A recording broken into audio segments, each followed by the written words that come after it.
Ramamu.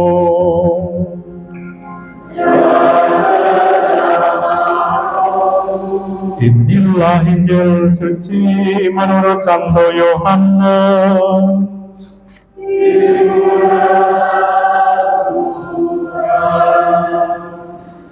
Ketika Lazarus jatuh sakit, kedua saudaranya Maria dan Marta mengirim kabar kepada Yesus, "Tuhan, dia yang engkau kasihi sakit." Mendengar kabar itu, Yesus berkata, "Penyakit itu tidak akan membawa kematian, tetapi akan menyatakan kemuliaan Allah, supaya melalui penyakit itu, Putra Allah dimuliakan." Yesus memang mengasihi Marta dan saudaranya serta Lazarus.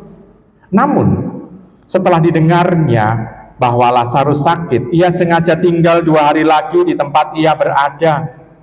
Tetapi, sesudah itu ia berkata kepada murid-muridnya, "Mari kita kembali lagi ke Yudea."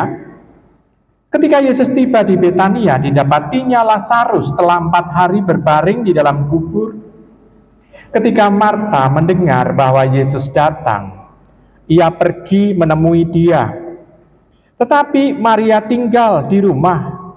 Lalu kata Marta kepada Yesus, "Tuhan, sekiranya engkau ada di sini, saudaraku pasti tidak mati, tetapi sekarang pun aku tahu bahwa Allah akan memberikan kepadamu segala sesuatu yang engkau pinta kepadanya." Kata Yesus kepada Marta, "Saudaramu akan bangkit." Kata Marta kepadanya, "Aku tahu bahwa ia akan bangkit pada waktu orang-orang bangkit pada akhir zaman." Jawab Yesus, "Akulah kebangkitan dan hidup. Siapa saja yang percaya kepadaku, ia akan hidup walaupun sudah mati. Dan setiap orang yang hidup dan percaya kepadaku tidak akan mati selama-lamanya. Percayakah engkau akan hal ini?" Jawab Marta, "Ya Tuhan, aku percaya bahwa engkaulah Mesias, Putra Allah yang akan datang ke dalam dunia." Kemudian ketika melihat Maria menangis, Yesus sangat terharu dan berkata, "Di manakah dia kamu baringkan?" Jawab mereka, "Tuhan, marilah dan lihatlah."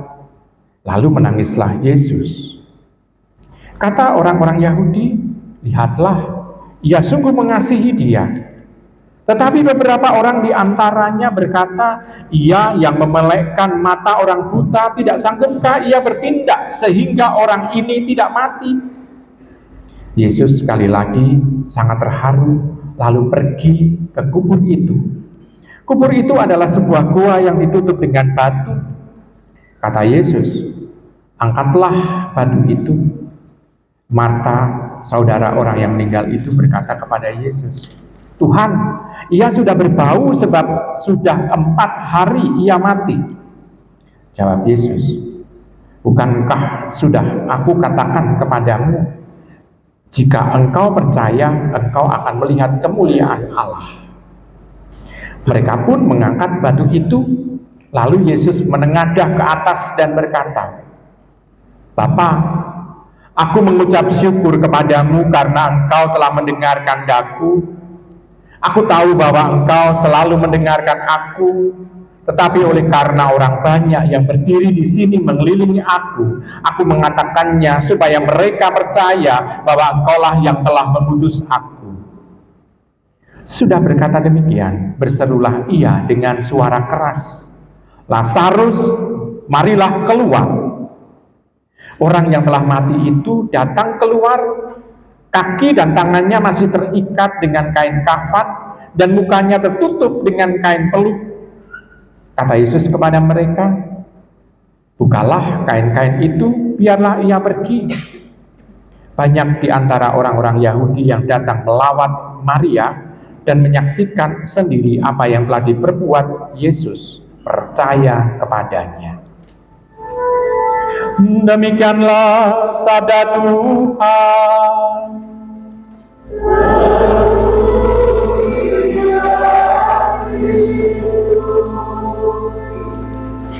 Ibu, Bapak, saudari-saudara yang terkasih dalam Yesus Tuhan.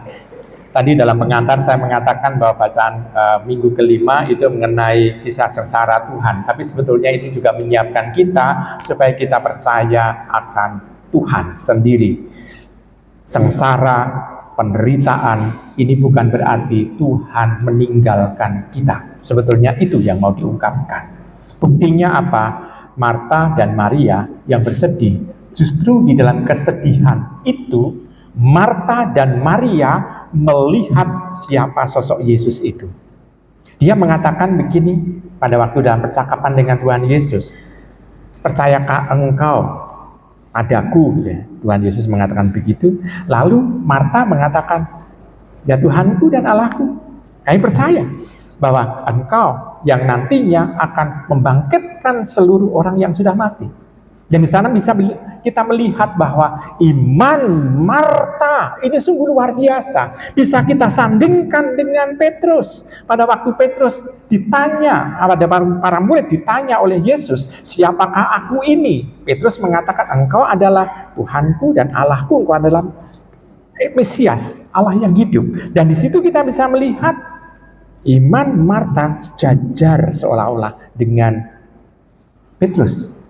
Dan di sini kita bisa melihat, oh ternyata perempuan pun itu juga bisa merasakan dan mengalami iman yang sama dengan laki-laki yang dipilih oleh Tuhan sebagai rasul. Jadi kita bisa melihat, oh kadangkala orang mengatakan, oh perempuan itu sumber dosa. Enggak, ya itu hanya Hawa untuk Adam. Tetapi Marta imannya sejajar, bisa disejajarkan dengan Petrus. Ini catatan yang pertama. Lalu catatan yang kedua, kenapa Tuhan menghidupkan atau membangkitkan Lazarus? Sekarang pertanyaannya, mengapa Tuhan membangkitkan atau menghidupkan Lazarus? Kenapa? Ada apa sih?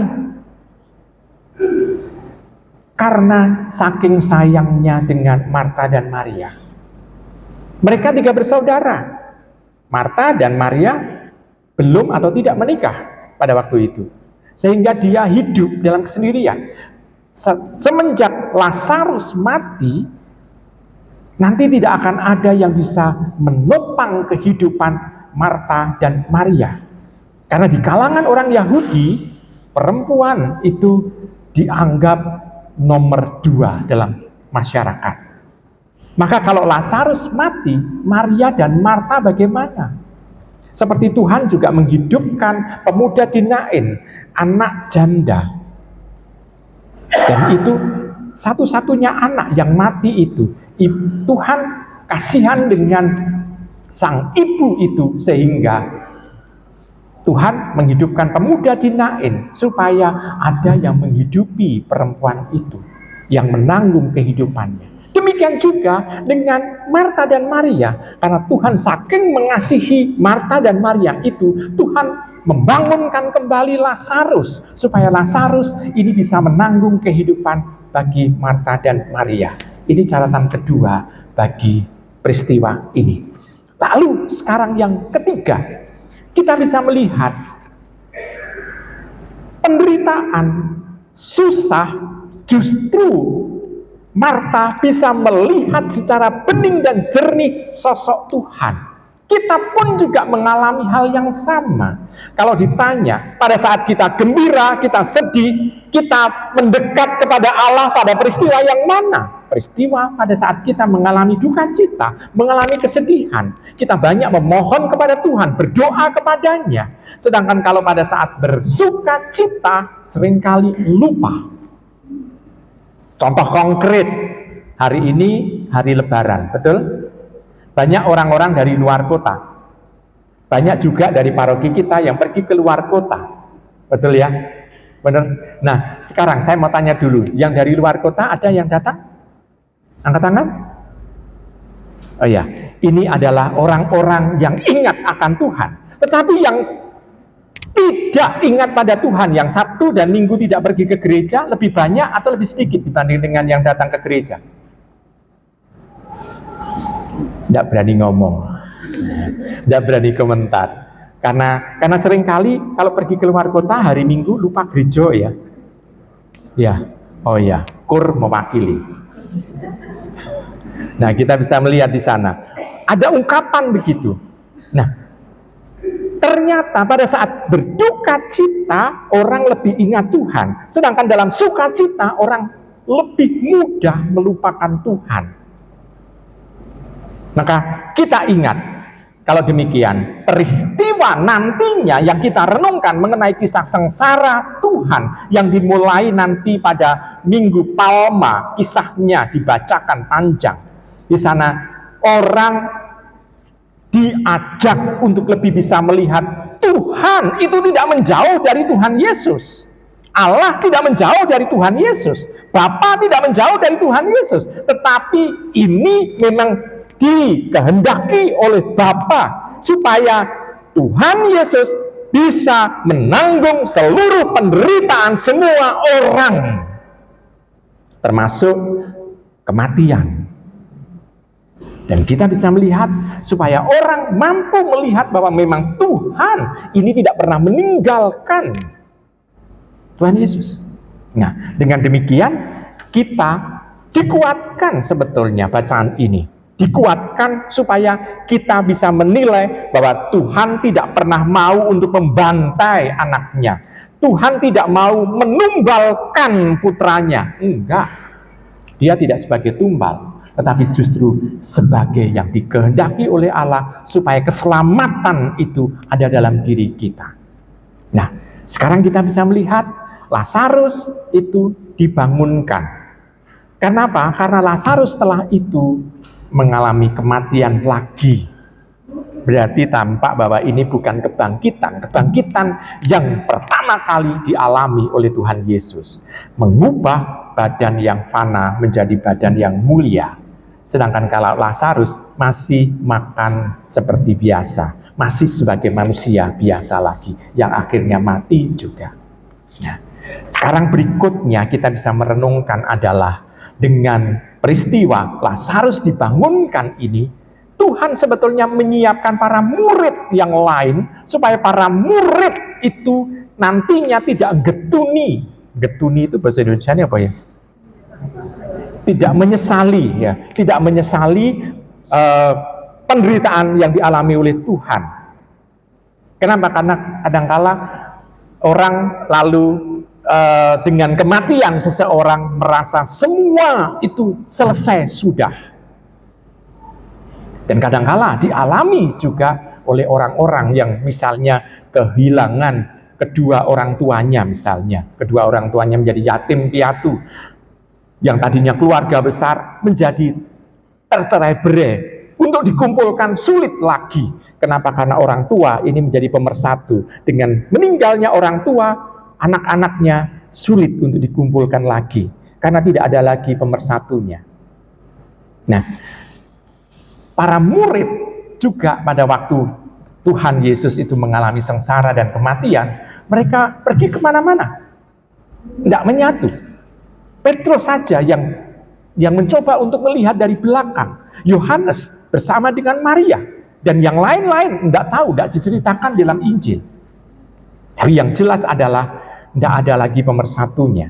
Nah, Tuhan mau menyiapkan bahwa sengsara, wafat tidak tujuannya untuk mencerai-beraikan para murid, tetapi untuk bersatu, tapi bersatu di dalam iman, bukan bersatu dengan sosok yang kelihatan, enggak, tetapi di dalam iman. Seperti kita juga berkumpul bersama dalam hari Minggu ini, disatukan di dalam iman.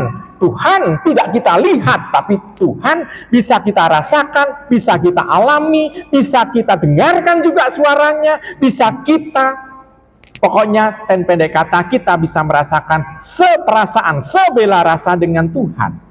Dan seperti itu diharapkan kita mampu untuk tetap menjaga kesatuan kita.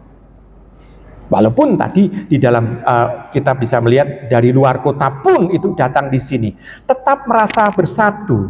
Satunya dari mana? Dari luar kota kok. Tetapi tetap merasakan bersatu di dalam Tuhan Yesus.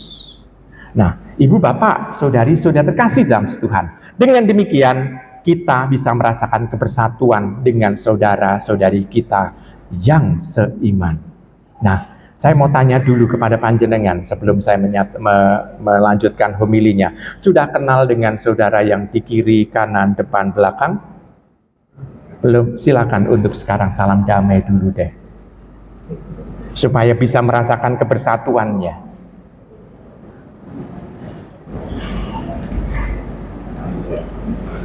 Sudah? Tapi ono sing tetep ngadeg ngejejer ngono lungguh tok ngono. Merasa bahwa yang penting saya sendiri gitu, yang bersatu dengan Tuhan. Baik, Ibu Bapak, saudari-saudari terkasih dalam Tuhan. Dengan demikian kita bisa melihat kebersatuan itu ditampakkan. Oh, ternyata pada saat kita bertemu, bertatap muka dengan orang yang mungkin baru Anda lihat, ada senyum. Dan Tuhan itu menguatkan kita. Tuhan ingin supaya kita juga tetap senyum kalau kita ketemu dengan orang yang seiman. Apalagi nanti setelah kita menerima komuni, berarti tampak bahwa Tuhan pun bertahta di setiap tubuh kita masing-masing. Dan di situ menampakkan aspek kesatuannya harus diperlihatkan dengan kasih kepada yang lain, satu sama lain. Dengan seperti itu, Ibu Bapak, saudari-saudara terkasih dalam Tuhan, peristiwa Tuhan membangunkan Lazarus ini menguatkan kita, kebersatuan kita di dalam duka cita semakin membuat kita tetap teguh. Jadi jalan salib yang akan nantinya kita alami tidak menjadi hambatan, halangan kita untuk bisa kenal akrab intim dengan Tuhan. Kita tidak nantinya dalam jalan salib kita masing-masing, kita tidak merasa dibuang oleh Allah, namun kita bisa merasakan dan mengalami kehadiran sesama kita yang senantiasa mau datang untuk menghibur kita. Nah, Ibu Bapak, saudari-saudara yang terkasih dalam Tuhan, dengan demikian Tuhan sebetulnya mau mengajak kepada kita, jangan berhenti untuk setia dengan Dia. Karena kesetiaan kita inilah yang membuat kita tegar untuk melangkah menuju kepada kehidupan yang kekal. Amin.